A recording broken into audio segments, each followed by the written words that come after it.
इस वीडियो में मैं आपको ये बताऊंगा कि क्या सॉफ्टवेयर डेवलपर आपको बनना चाहिए, क्या क्या एडवांटेज होगा अगर आप सॉफ्टवेयर डेवलपर बनना चाहते हैं। तो क्या ये बेस्ट टाइम है 2021 में स्टार्ट करना।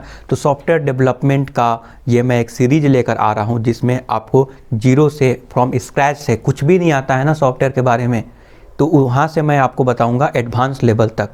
ठीक है, तो सब कुछ मैं आपको बताऊंगा, बट आपको पहले ये समझने की ज़रूरत है कि क्या आपको सॉफ्टवेयर डेवलपर बनना चाहिए ये स्टार्ट करने से पहले। तो ये एक इंट्रोडक्शन वीडियो है। डेफिनेटली आगे जैसे जैसे हम बढ़ते जाएंगे आपको सारा पिक्चर क्लियर हो पाएगा और एक स्ट्रक्चर्ड वे में आप एक बेहतरीन तरीका से आप अगर पढ़ाई करेंगे, जो मैं आपको आने वाले समय में पाथ आपको बताता रहूँगा, और डेफिनेटली आप जो है एक बेहतरीन सॉफ्टवेयर डेवलपर बन सकते हैं। बट उससे पहले आपको ये जानना ज़रूरी है कि क्या ये अच्छा टाइम है सीखना, क्या आगे डिमांड होगा। ये सब चीज़ आपको जानने की बहुत ज़रूरी है, क्योंकि पता चला कि इस इंडस्ट्री में आ गए बट आपको ग्रोथ ही नज़र नहीं आ रहा है, अपॉर्चुनिटी ही नज़र नहीं आ रहा है। तो क्या ऐसा भी सीन है, ये सारे चीज़ समझने की आपको ज़रूरत है। ठीक है, तो सबसे पहले ये समझेंगे कि क्या 2021 में डिमांड बढ़ा है। तो चलिए, क्या ये बेटर टाइम है। तो सबसे पहले इंडस्ट्री के बारे में बात करते हैं, क्या डिमांड है। तो कोविड से पहले मैं आपको बताऊं कि डे बाय डे डिमांड बढ़ता जा रहा है और ढेर सारे डेवलपर की रिक्वायरमेंट है, क्योंकि जैसा कि आपको पता है कि बहुत सारे लोग घर बैठे सारा काम कर लेते हैं। लाइक घर बैठकर जो आप ऑर्डर कर सकते हैं, खाना ऑर्डर कर सकते हैं, और सिनेमा हॉल का टिकट बुक कर सकते हैं।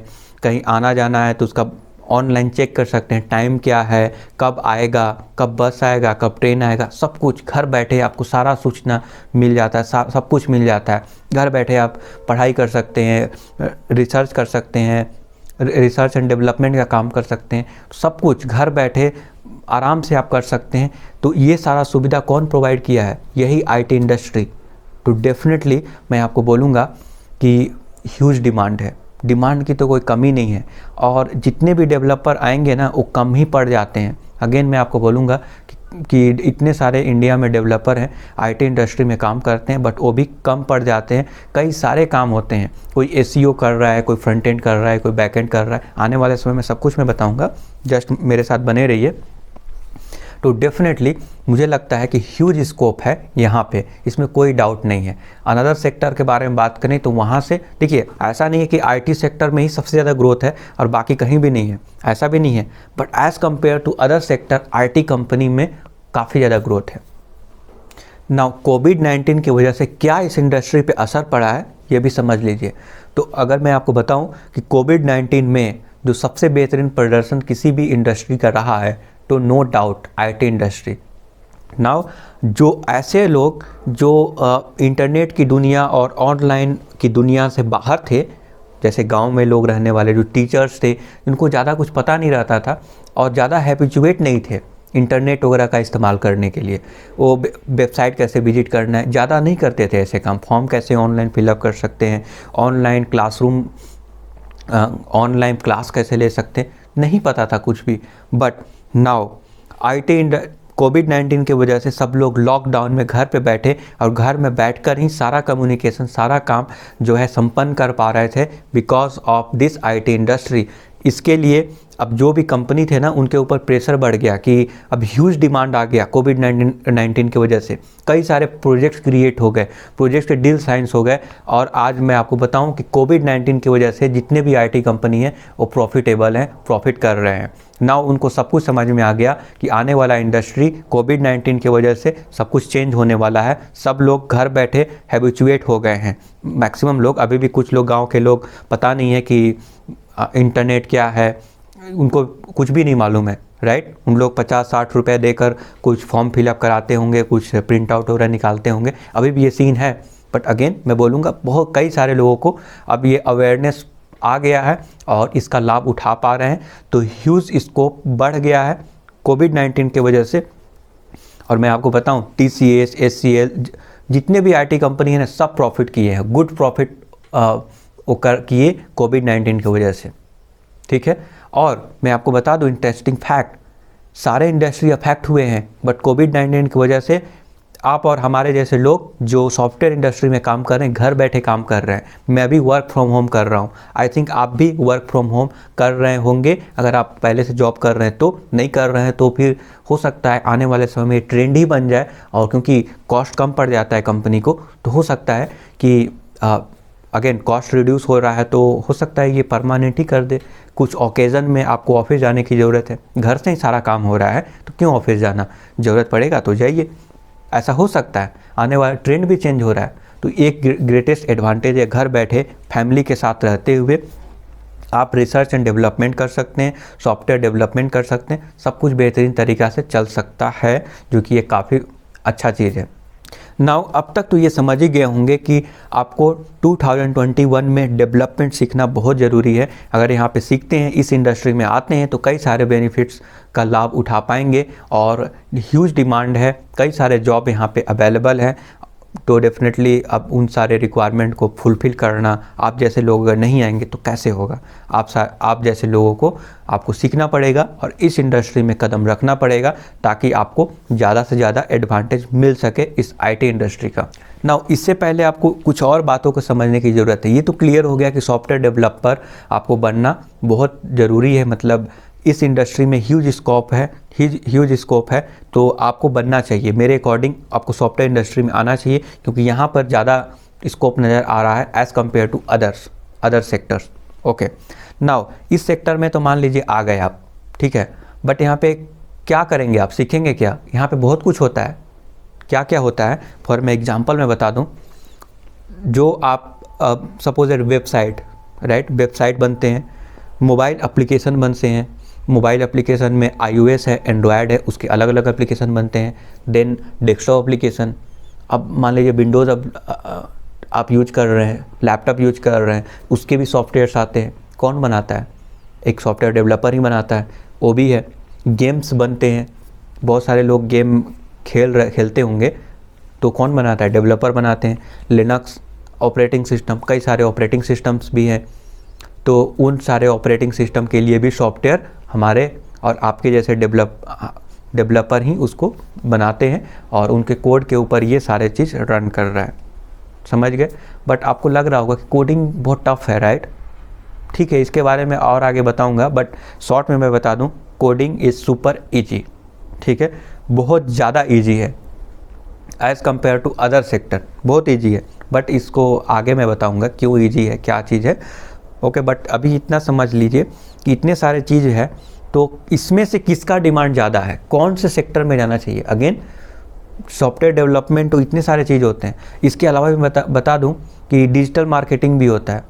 सॉफ्टवेयर तो आपने बना दिया, बट उसका मार्केटिंग करेंगे, SEO करेंगे, ताकि लोग गूगल में सर्च करके सर्च इंजन से के माध्यम से आपको जान पाएंगे, तो उसका एक डिजिटल मार्केटिंग होता है, SEO किया जाता है। लॉट्स ऑफ थिंग, बहुत सारे चीज़ इन्वॉल्व है।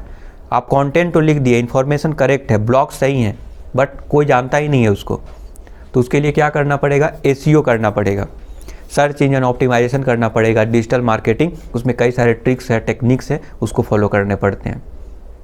तो ये सेक्टर तो ह्यूज है, कई सारे चीज़ें, मैं जस्ट एग्जांपल बता रहा हूँ, बहुत सारे ऐसे चीज़ है जो मैं टच ही नहीं किया उस सारी चीज़ों को, राइट?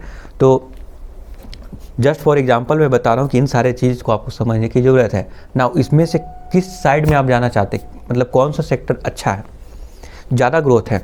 वेल, चलिए डिस्कस करते हैं। तो पहला चीज़ आपको ये समझने की ज़रूरत है कि मोबाइल फ़ोन्स, मोबाइल ऐप, क्या मोबाइल ऐप का डिमांड काफ़ी ज़्यादा है? समझते हैं। आप ही बताइए कि आप अपने मोबाइल फ़ोन में कितने एप्लीकेशन डाउनलोड किए हुए हैं, कितने एंड्रॉयड के एप्लीकेशन है, अगर एंड्रॉयड फ़ोन है तो, अगर iOS है तो कितने iOS के एप्लीकेशन यूज करते हैं? 100, 150, 200, उससे ज़्यादा करते हैं क्या?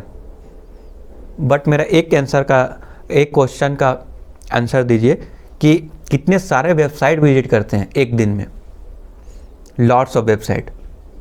ठीक है, आप बहुत सारे वेबसाइट विजिट कर सकते हैं, बट आपको एप्लीकेशन कम इंस्टॉल करते हैं अपने मोबाइल फ़ोन में, और मैक्सिमम जो एप्लीकेशंस होते हैं जो मैक्सिमम ऐप्स होते हैं आपके मोबाइल फ़ोन में, उसका एक वेबसाइट वर्जन भी होता है, वेब वर्जन भी होता है। आप चाहें तो बिना उस एंड्रॉयड एप्लीकेशन को यूज किए, विदाउट ऐप को यूज किए, आप डायरेक्टली वेबसाइट पर भी वो सारा काम कर सकते हैं।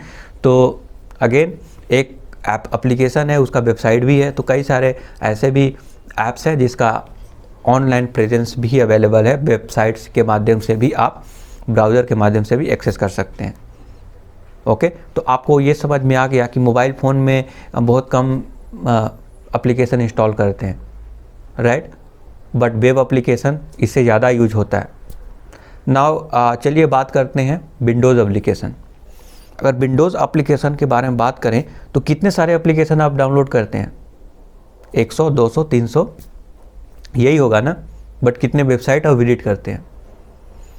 मैक्सिमम जो एप्लीकेशन, डेस्कटॉप एप्लीकेशन और मोबाइल एप्लीकेशन है, उसका वेब वर्जन भी होता है। तो अब आपको ये एहसास हो ही गया होगा, आपको समझ में आ गया होगा कि सबसे ज़्यादा डिमांड है वेब एप्लीकेशन का। और मैं आपको बता दूं कि पहले जिसका मोबाइल एप्लीकेशन, जो कंपनी मोबाइल एप्लीकेशन ही बनाता था, वेब वर्जन अवेलेबल नहीं था। अब वेब वर्जन में भी बना रहे हैं ताकि बहुत सारे लोग एक्सेस कर सकें। जिनके पास वो ऐप नहीं है वो भी जो है वेबसाइट के माध्यम से उनके जो बेनिफिट्स हैं उसका लाभ उठा पाएँ और उनको प्रॉफिट हो सके उन सारे कंपनी को। तो अगेन यहाँ पे वेबसाइट और वेब एप्लीकेशन का ह्यूज डिमांड है। ये डिमांड कभी कम नहीं होगा, मैं आपको बता दूँ। ओके, तो आपको ये क्लियर हो गया पिक्चर, ये पिक्चर क्लियर हो गया कि आपको वेब एप्लीकेशन, वेब डेवलपमेंट करने की ज़रूरत है।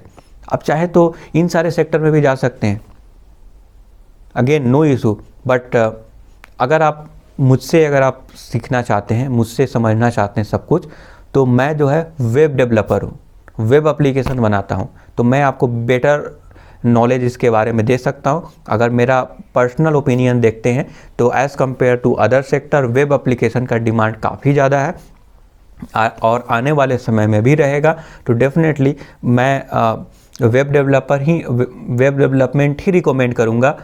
मेरा ये पर्सनल ओपिनियन है। आप चाहें तो अनदर, अगर एप्लीकेशन बनाना चाहते हैं, उसमें इंटरेस्टेड हैं, तो आप चाहें तो सीख सकते हैं, ये आपके ऊपर डिपेंड करता है। बट मैं आपको आगे हेल्प उसमें नहीं कर सकता क्योंकि मुझे उसमें अच्छा नॉलेज नहीं है। मैं वेब एप्लीकेशन के बारे में ही आपको बता सकता हूँ। वेल, आप समझ गए। हाँ, जो हाइब्रिड एप्लीकेशन होते हैं ना, जिसका वेब वर्जन भी होता है, iOS में भी जिसका iOS भी बनता है, एंड्रॉयड भी बनता है, जो रिएक्ट हो गए, रिएक्ट नेटिव हो गए, आपको हाइब्रिड के बारे में मैं जानकारी दे सकता हूँ। बट अगेन नेटिव जो एप्लीकेशंस बनते हैं वो, उसके बारे में मुझे ज़्यादा नॉलेज नहीं है। आपको किसी अनदर इंस्ट्रक्टर के पास जाना चाहिए उसके लिए ना। अब आप ये समझ गए कि वेब डेवलपमेंट बेहतरीन ऑप्शन है, आपको वेब डेवलपर बनना चाहिए, राइट। इस पॉइंट तक तो आप आ ही गए होंगे। ओके, बट वेब डेवलपर बनने के लिए और क्या क्या चीज़ चाहिए वेब एप्लीकेशन डेवलपर बनने के लिए? तो चलिए इसके बारे में डिस्कस करते हैं। वेब डेवलपमेंट में कई सारे लेयर्स होते हैं, उन सारे लेयर्स को भी समझने की ज़रूरत है। लाइक इसमें वेरियस, ये डिवाइड किया जाता है वेरियस लेयर में। पहला हो गया फ्रंट एंड, ठीक है। फ्रंट एंड ये पार्ट है जो आपको दिखाई देता है, जो विजुअल आप देख सकते हैं। लाइक कोई वेबसाइट पे गए तो डेटा दिखाई देता है, उसमें कुछ फंक्शनैलिटी, आप बटन पे क्लिक करेंगे तो बटन दिखाई देता है जिस पे आप क्लिक करते हैं। तो जो दिखने वाला पार्ट है और जो जिसका लुक एंड फील है वो सारे फ्रंट एंड के अंतर्गत होते हैं। तो फ्रंट एंड में भी दो पार्ट होता है, एक होता है डिजाइनिंग, एक होता है फ्रंट एंड डेवलपमेंट। डिजाइनिंग क्या होता है? डिजाइनर लोग का यही काम होता है ना कि कोई भी चीज़ कितना बेहतरीन तरीका से वो प्रेजेंट किया जाए, ठीक है। तो उसमें CSS का कोड लिखते हैं और फोटोशॉप वगैरह सीखते हैं और उसको बेहतरीन तरीका से वेबसाइट में कंटेंट को प्रेजेंट करना, मतलब विजुअल रिप्रेजेंटेशन को बढ़ाना, ये सारे डिजाइनर का काम होता है। बट एक फ्रंट एंड डेवलपमेंट होते हैं, ये क्लाइंट साइड के बारे में बात कर रहा हूँ। क्लाइंट साइड में एक फ्रंट एंड डेवलपर होता है जो लॉजिक को बिल्ड करता है, फ्रंट एंड में लॉजिक को बिल्ड करता है कि कैसे और कहाँ पर डेटा को दिखाना है, ठीक है। बट उसका डिजाइनिंग का पार्ट एक अनदर जो है सेक्टर का होता है, एक अनदर ग्रुप ऑफ पीपल का होता है जिसको बोलते हैं डिजाइनर। डिजाइनर वो चीज़ करते हैं जो अच्छा लुक एंड फील प्रोवाइड करते हैं। और एक फ्रंट एंड डेवलपर होता है जो फ्रंट एंड के ऊपर लॉजिक लिखता है और कहाँ पे डेटा को कैसे दिखाना है उसका लॉजिक को बिल्ड करता है। तो आप समझ गए होंगे, ये हो गया फ्रंट एंड। वेब डेवलपमेंट में अनदर जो लेयर होता है वो होता है सर्वर साइड, और इसको बोलते हैं बैक एंड डेवलपर, जो सर्वर साइड को मैनेज करता है। तो जस्ट मैं एग्जांपल के तौर पे आपको बताता हूँ कि ताकि पिक्चर जो है क्लियर हो जाए कि क्या होता है बैक एंड। आप एक वेबसाइट विजिट किए होंगे, ठीक है। वेबसाइट विजिट करेंगे तो आपको एक लॉगिन का एक सेक्शन दिखाई देगा जिसमें आप यूज़र आईडी और पासवर्ड डालते हैं और क्लिक करते हैं। तो आपको क्लिक करने के बाद दो चीज़ दिखाई देता है, आइदर आपका लॉगिन जो है सक्सेसफुली हो गया और आप जो प्रोटेक्टेड डेटा है वो देख पा रहे हैं, दूसरा बोलेगा कि पासवर्ड रॉन्ग या फिर user name not found, unsuccessful, ऐसा कुछ मैसेज आएगा, ये दिखाई देगा, ये फ्रंट एंड में दिखाई दे रहा है। बट ये सब कैसे उसको पता चल रहा है कि पहले से यूज़र एग्जिस्ट कर रहा है कि नहीं कर रहा है? तो ये बैकएंड का काम होता है। बैकएंड क्या करेगा, पहले आपने जो रिक्वेस्ट सेंड किया तो डेटा को लेगा, यूज़र आईडी को लेगा, पासवर्ड को लेगा। अब क्या करेगा, यूज़र आईडी और पासवर्ड को मैच कराएगा कि जो पहले जब आपने साइन अप किया था उस समय जो पासवर्ड और यूज़र नेम और ईमेल का डिटेल दिया था क्या वही है कि नहीं है। जो भी यूज़र आईडी डालेंगे यूज़र आईडी से मैच कराएगा कि पहले वाला जो पहले से डाले थे साइन अप करने के दौरान वही है कि नहीं है। वो है तो ठीक है। अब उसके बिहाफ पे जो पासवर्ड है, पासवर्ड जो सेव्ड है पहले से, वही पासवर्ड आपने दिया है कि नहीं, वो मैच कराएगा। अगर मैच कर गया तो नेक्स्ट पेज आपको बोलेगा कि आप लॉगिन हो गए, आप प्रोटेक्टेड रिसोर्स को आप यूज कर लीजिए। अगर आप लॉगिन नहीं हो पाए तो बोल देगा कि ये इशू है, यूज़र आईडी नॉट फाउंड, या फिर बोल देगा पासवर्ड इज नॉट करेक्ट, ऐसा करके कुछ एरर आ जाएगा। तो ये सारे जो चेकिंग का प्रक्रिया होता है ना, जो अंदर में एक उसको बोलते हैं सर्वर साइड, जिसको बोलते हैं बैक एंड। तो एक बैक एंड डेवलपर होते हैं जो बैक एंड में वो कोड लिखते हैं और इन सारे कंडीशंस को चेक करते हैं कि पहले से क्या मौजूद है यूज़र आईडी कि नहीं। अगर है तो फिर उसका पासवर्ड मैच कराएंगे, पासवर्ड मैच कर रहा है कि नहीं कर रहा है। पासवर्ड मैच कर गया तो यूज़र को ऑथेंटिकेट करने का एक मैसेज दे देंगे, और उस मैसेज के अकॉर्डिंग जो फ्रंट एंड डेवलपर है वो वहाँ पे दिखा देगा कि देखो यहाँ पे यूज़र लॉगिन हो गया है, आपने सही डाला था, और नहीं हुआ तो आपने गलत डाला था। ये फ्रंट एंड डेवलपर उसको कहाँ पे कैसे दिखाना है वो करेगा, और बैक एंड यहाँ पे उसको चेक करेगा, ठीक है। तो डेटा को प्रोसेस करेगा, जो भी आपने डेटा फिलअप किया।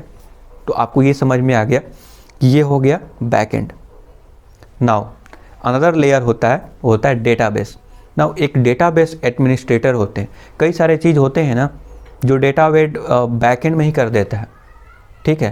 तो जो डेटाबेस होता है, मतलब जिसको डीबी बोलते हैं, डेटाबेस एडमिनिस्ट्रेटर, ठीक है। तो इसको जो मैनेज कर रहा है वो क्या करेगा, डेटाबेस में डेटा कैसे स्टोर होगा उसका स्ट्रेटजी वो बनाएगा, कैसे स्टोर होगा, उसका स्टोर करने का भी एक अलग प्रक्रिया होता है। कैसे वो स्टोर करेगा उसको ये जानने की ज़रूरत है, और ये सारा काम वो करता है। और कभी जब इमरजेंसी में ज़रूरत पड़ा तो डायरेक्टली बैकएंड से भी कुछ चीज़ क्वेरी लिख कर सकता है, ठीक है। आपको अगर कुछ डेटा की ज़रूरत है तो वो डेटा को देख सकता है, मैनिपुलेट कर सकता है, तो उनको एक्सेस दिया जाता है। तो एक डेटाबेस को एक एडमिन होता है, एडमिनिस्ट्रेटर होता है डेटाबेस को, जो डेटा को ही वो अध्ययन करता है कि कौन कौन से डेटा आ रहे हैं। डेटा आएगा तो खुश होगा और देखेगा कि हाँ डेटा अभी आ रहा है, लोग यूज कर रहे हैं, सब डेटा को देखता रहेगा वो। तो काफ़ी इंटरेस्टिंग चीज़ है डेटाबेस। तो यहाँ पे वो हो सकता है कुछ डेटा को अपडेट करना पड़े, कुछ लोग गलत डाल दिए और वो फ्रंट एंड में वो फीचर ही अवेलेबल नहीं है। कुछ डेटा ऐसा है जो आप अपडेट ही नहीं कर सकते, तो आप कस्टमर केयर में कॉल करके बोलेंगे। जस्ट मैं एग्जांपल बोल रहा हूँ, अगर मान लीजिए कोई यूज़र है, अगर वो डेटा एक बार गलत डाल दिया तो अपडेट करने का फैसिलिटी अवेलेबल नहीं है, तो क्या करेगा, अब वो फीचर ही अभी नहीं आया है सॉफ्टवेयर में, तो वहाँ पे डेटाबेस फटाक से वो जो है उसको चेंज कर देगा। क्यों? क्योंकि उसके पास एक्सेस है, डेटाबेस में चेंज करना है वैल्यू को, डेट्स इट, अपडेट हो गया। एक क्वेरी रन करेगा, अपडेट कर देगा। तो एक डेटाबेस भी होता है, डेटाबेस एडमिनिस्ट्रेटर। नाउ आप ये समझ गए, फ्रंट एंड होता है, फ्रंट एंड में एक डिज़ाइनर होता है और एक प्रॉपर फ्रंट एंड डेवलपर होता है, ठीक है। फ्रंट एंड हो गया, एक होता है बैक एंड और सर्वर साइड, जिसमें वो डेटा को प्रोसेस करेगा, जो भी आया उसमें लॉजिक्स लिखे होते हैं। मतलब उसका दो काम है, फ्रंट एंड और डेटाबेस के साथ इंटरेक्शन। मतलब जो बैक एंड होता है वो डेटाबेस का वैल्यू को लेगा और फ्रंट एंड जो वैल्यू मिला उसके अकॉर्डिंग प्रोसेसिंग करेगा और उसके बाद रिजल्ट देगा फ्रंट एंड को। और जो दिया और जो भी दिया वो फ्रंट एंड डेवलपर क्या करेगा, उसको कहाँ पे दिखाना है वो दिखाएगा, बट उसको कैसा दिखना चाहिए वो चीज़, for example error message red colour में दिखना चाहिए ताकि लोग को लगे कि हाँ रेड कलर मतलब ग्रीन में शो करा देंगे एरर तो लगेगा कि मतलब माइंड का इंटेंशन ही यही होगा कि ये तो सब कुछ सही है, आपको रेड दिखाना पड़ेगा या वार्निंग दिखाना पड़ेगा। तो वो सब डिज़ाइनर का काम है, कैसे दिखाएंगे, कैसे आपका अटेंशन ग्रैब करेंगे, ये सारा उनका काम है। तो आई होप कि आपको ये समझ में आ गया इनके कौन कौन से लेयर्स हैं। नाउ क्वेश्चन ये उठता है कि आपको इन सारे में से, इन सारे सेक्टर्स में से कौन सा आपको बेहतरीन लगा। आप क्या डिज़ाइनर बनना चाहते हैं, फ्रंट एंड डेवलपर बनना चाहते हैं, बैक एंड डेवलपर बनना चाहते हैं, डेटाबेस एडमिनिस्ट्रेटर बनना चाहते हैं, क्या चाहते हैं, या फिर एक R&D करते हैं। ऐसे लोग जो कैसे प्रोजेक्ट्स बनेगा उसका एक R&D करते हैं, R&D का भी एक डिपार्टमेंट होता है, क्या बनना चाहते हैं। अगेन यहाँ पे आपको समझने की ज़रूरत है आपको किस में ज़्यादा इंटरेस्ट है, ठीक है। तो अगर आप, हाँ एक चीज़ और है कि अगर आपको सारा कुछ सीखना है, front end back and database सब कुछ सीखना है तो भी आप कर सकते हैं। इसको बोलते हैं फुल स्टैक डेवलपर। मतलब एक बंदा इन सारे चीज़ों को जानता है बट उसका एक डिसएडवांटेज भी है। सारे चीज़ को आप जानेंगे तो एक में आप एक्सपर्ट में भी ना बन पाए, ऐसा हो सकता है। एक में अगर इस एक्सपर्ट बनना चाहते हैं तो मैं आपको रिकमेंड करूंगा कि एक कोई front end, suppose front end में आप एक्सपर्ट बन जाएं, ठीक है, फ्रंट एंड में एक्सपर्ट बन जाएं और बाकी में थोड़ा थोड़ा नॉलेज एनफ। कई सारे कंपनी होते हैं जो फुल फ्लेज डेवलपर को हायर करते हैं। लाइक मुझे एक फ्रंट एंड का ही बंदा चाहिए, एक बंदा बैक एंड का ही चाहिए जो केवल बैक एंड अच्छे से जानता होगा, 100% अच्छा नॉलेज होगा। कुछ ऐसे कंपनी होते हैं जैसे स्टार्टअप्स हो गए, उनके पास इतने सारे रिसोर्सेज होते नहीं हैं और ये टाइम कंजम्पशन भी होता है। मान लीजिए कि एक बंदा फुल स्टैक डेवलपर है तो फटाफट से वो काम कर देगा, बट ऐसे क्या होगा कि अलग अलग फ्रंट एंड को इंटरेक्ट करना पड़ेगा बैक एंड के साथ, बैक एंड डेटाबेस के साथ, डीबी के साथ इंटरेक्शन में रहेगा, वो क्वेरी लीक कर देगा, डेटाबेस डिज़ाइन बना कर देगा, तब जो है बैकएंड काम करेगा, और बैकएंड जब कोई काम करके देगा तब फ्रंट एंड उसके ऊपर काम करेगा, और फ्रंट एंड काम करेगा तब फिर उसको दिखाना कैसे डिज़ाइनर के पास हो जाएगा। तो ये जो प्रोसेस होता है ना, इस प्रोसेस में टाइम और कम्युनिकेशन गैप हो जाता है, और एक फुल स्टैक डेवलपर को सब कुछ पता होने से आसानी से ये सारे काम को अच्छे से हैंडल कर सकता है। तो दोनों का इक्वली जो है डिमांड है। ऐसा नहीं है कि फुल स्टैक का ज़्यादा डिमांड है, फ्रंट एंड और बैक एंड और केवल एक चीज़ में स्पेशलिटी है तो आपको ज़्यादा डिमांड है। आप ऐसे समझिए क्रिकेट में एक ऑलराउंडर है तो क्या बैट्समैन का आप डिमांड कम हो गया, या फिर केवल बॉलर फुल फ्लेज बॉलर है तो क्या उसका डिमांड कम हो गया? नहीं, दोनों का डिमांड है, फुल स्टैक का भी है। अगेन इस सेक्टर में भी ऐसा ही है, ठीक है। तो आपको डिसाइड करना है कि सारा कुछ सीखना चाहते हैं या एक सीखना चाहते हैं। अगर एक सीखेंगे तो एक्सपर्ट बनने से आपको ही एक एडवांटेज होगा। तो मैं उम्मीद करता हूं कि ये सब कुछ समझ में आ गया। आने वाले वीडियो में नेक्स्ट एपिसोड में सब कुछ मैं बताऊंगा, कहां से स्टार्ट करना है, बिगिनिंग से एडवांस तक मैं लेकर जाऊंगा, और आपको एक प्रॉपर आपको एक डेवलपर मैं बनाकर छोड़ूंगा। तो डेफिनेटली आप मेरे साथ बने रहिए और ज़रूर आने वाले वीडियो को और मैं भी प्लेलिस्ट को मैं जो डालूंगा उसको देखिए, आपको ज़रूर पसंद आएगा। और जीरो से, फ्रॉम स्क्रैच से आप फुल फ्लेज डेवलपर बन जाएंगे और अच्छा खासा प्रॉफिट यहाँ पे अर्न कर सकते हैं। ये बहुत ही इमर्जिंग मार्केट है, ग्रोइंग मार्केट है IT इंडस्ट्री, और नेक्स्ट कमिंग ईयर्स में आपको अच्छा खासा एडवांटेज हो सकता है, जॉब अपॉर्चुनिटी ह्यूज है। सो अभी के लिए इतना ही, मिलेंगे नेक्स्ट वीडियो में।